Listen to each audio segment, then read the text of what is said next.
Hey guys, welcome to the first episode of Tech Tips Thursday, where we talk about tech and gear to enhance your motorcycle rides. And today we're going to be talking about power banks that charge themselves, solar powered. Stick around. So today we're going to be talking about solar charging power banks, and I got two over here that I'm going to be reviewing. One of them is a 25,000 milliamp, the other one is a 15,000 milliamp. So let's open them up, take a look. Now, the funny thing is these are both labeled under different brands. One of them is X9 and the other one is AdTop. But as you can see from the boxes, it's the identical packaging, the identical company. Everything's exactly the same. They're basically just sold as different brands, but it's the same product, just rebranded. Now, if you notice, this one's already blinking here because it's picking up the light that I have here and it's using that to charge it, which is pretty cool, I think. The dimensions of these are basically 6.1 inches long, 3.3 inches wide, and 1.3 inches thick. The dimensions on the little one, the 15,000 milliamp, is 6 inches long by 3.3 inches wide by 0.8 inches thick.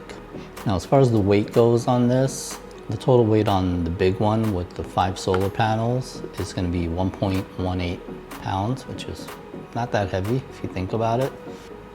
And the little guy here comes in at 0.6 pounds, so just over half a pound. So very lightweight, they're not that big. I mean, if you look at the size, it's maybe about the size, a little bit bigger than the phone. Obviously a little thicker than a phone, maybe a phone with a heavy-duty case on it. This big one here, the 25,000 milliamps, this one will take 40 hours to charge by solar. I know it seems like a lot, but this is a big power bank. This is 25,000 milliamps. The little one here will only take about 5 or 6 hours to charge. Both of these can be charged also with a regular electrical outlet with a USB plug. And if you charge it with a USB plug at 2 amps, the big one will charge in approximately 12 hours. The little one will charge in 2 to 3 hours. Now, to give you an idea of the power capacity, the big one here can charge an iPhone 11 around 6 times, a Galaxy S10, which is what I have, about 5 times, and an iPad Pro 2 times on a single charge. That's pretty good. The little one here will charge the iPhone 11 around 4 times, the Galaxy S10 3 times, and iPad Pro a little more than 1 time, so maybe like 1.25 full charges. These both have 4.5-star reviews on Amazon, so the ratings are very good. I always look out for the reviews before I buy anything. I read, see what's good, what's bad. They're both shockproof, dustproof, and waterproof. Now, I tried to see what the IP rating on them was, see the level of waterproofness. Couldn't find anything on either one, so we're just gonna assume it was the minimum. I'm sure it can take rain, things like that, no issues, but I wouldn't go and dunk them into water. They both have LED lights, which can be used as flashlights. This one has one big one here on the back, and this one's got 2 here on the front, and these are pretty bright. I'll give you an idea of how bright that is. Pretty much blind the camera. Show it up here also. These are very bright LEDs. So, you know, it's very convenient if you're camping or if your bike breaks down on the side of the road at night in the dark and you want to poke around and see what's going on, so you have a flashlight to do it. And these lights do have 3 different modes. They have the steady, there we go. So that's your steady light. Let me angle it away from the camera. Then you have your SOS strobe light, and you have a fast pulsating light. I can't see why you would ever want to use that, but it does have it. They also both have multiple protection safety systems. The good thing about that is they have an IC chip which can automatically detect what kind of device you have and send the right amount of power so you're not damaging that device. They can both charge 2 devices at the same time via the dual USBs.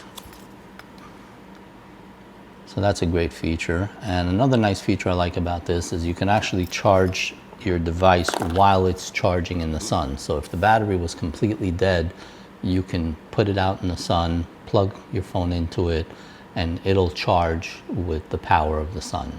even if the battery's completely dead. So that's really cool if you're in a bind. Now, I've tried both of these out, and as far as which one I like better out of the two, I would have to go with the little guy here, the 15,000 milliamps. What I like about it is, for its size, it charges a lot faster than the big one. Now, obviously, yes, it's a smaller battery, but not by much. So the 25,000 milliamps can take 40 hours to charge. At 40 hours, you'll have 25,000 milliamps to use, whereas the little guy will only take 5 hours to give you 15,000. That means that technically, if it dies out completely, another 4 hours, and you have the equivalent of 30,000 milliamps, and it only took 8 hours, 10 hours to charge. Now, I've tried both of these out. I've tried them in the sun, and the hours are pretty accurate as to what they rate. The big one, I believe, will take 40 hours to get a full charge out of it. And the little one, I was actually able to get a full charge in a little over 4 hours. They rated at 5. I was able to do it in a little over 4, but I am in sunny Florida, so it's pretty sunny. Which brings me to my next point. So if you're at camp, you're in your tent, you need to charge your phone, battery's dead, but it's cloudy out or it's raining. What do you do then? Good news is, I've actually tried these on cloudy days, on rainy days, and they were both able to charge even without the sun being out. So you don't need a perfectly bright sunny day. It might take a little bit longer to charge if the sun's not that powerful on a cloudy day, but you can still definitely get some charge.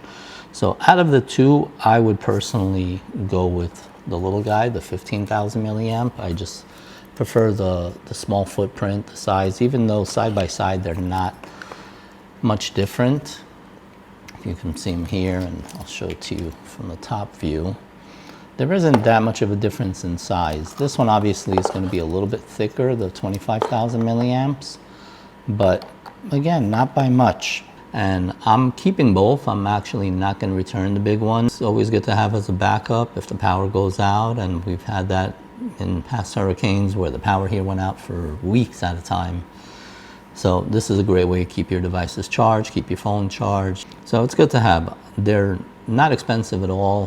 The big one here is $39.99 and the little one is $29.99. Now they both have a 5% coupon as of the time of this recording. That's the prices also as of the time, can change. With the 5%, the big one is going to run you $37 and the little one's going to run you $19.80, almost 20 bucks. I'm very happy with it. I'm very impressed with the charging speed, both charging by solar and as far as charging my phone and my devices. It does a great job. It charges really quick.